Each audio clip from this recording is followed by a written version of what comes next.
welcome to Recipes Tested. I'm Brianna Robinson, and today I'm gonna be making some cookies. I went to Pinterest to find a recipe for some chocolate chips that I just picked up on a whim one day, and I'm gonna be making some butter toffee cookies, and I got the recipe from cookiesandcups.com, and the link will be down in the description below. So if you wanna see how this recipe turns out, just keep watching and I'll get testing. So for these cookies, I got going on adding my white sugar and brown sugar, which is kind of hard. If you know how to make it soft, leave it in the comments. But I put that with my butter into a baking dish and then just tried to cream that together. Like I said, my brown sugar is hard, so it took longer than it should have. But eventually I got it to go.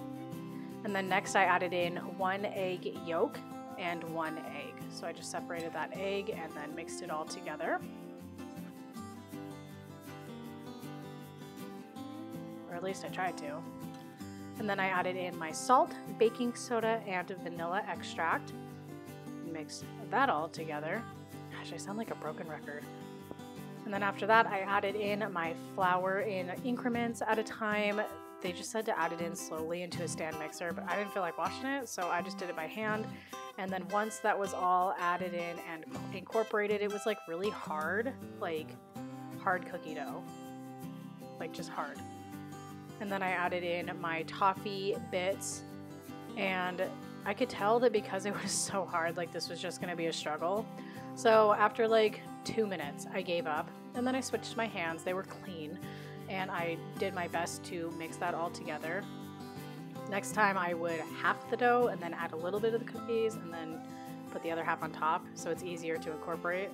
But after that, I just put 2 tablespoons of dough onto my baking sheet before I popped it all into the oven with a silicone mat. And once they were done at 9 minutes at 350, I put them on a cooling rack after 4 minutes of cooling. And then I froze what I didn't use, and everything was all done. The cookies are still a little warm, but I can't wait any longer. I don't know about you, but I love fresh, warm cookies straight out of the oven. So I'm gonna go ahead and give it a taste and let you know if they're love at first bite. They're so soft. I'm not gonna lie, they're a tad bit disappointing because when I bite into them, I kind of get just like a really overwhelming butteriness, and I don't get any of the toffee bit flavor unless I actually bite into one.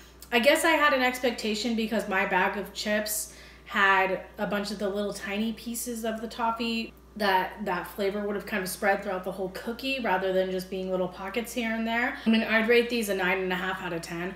My only reason why I'm kind of not doing it like a perfect recipe is because your cookie sheets make a huge difference. On my bite, and my cookie wasn't even overcooked, I can still taste the kind of burntness of the cookie, so that's kind of a bummer. But these are really awesome. I love that they were a 1 bowl recipe. They're really soft and chewy, and they're pretty dang delicious. So I recommend you give them a try. Thank you guys so much for hanging out with me today. I appreciate it. And don't forget to subscribe if you haven't for more recipes tested, and leave any requests down in the comments below. Give me a thumbs up, and I will see you guys in my next video. Bye.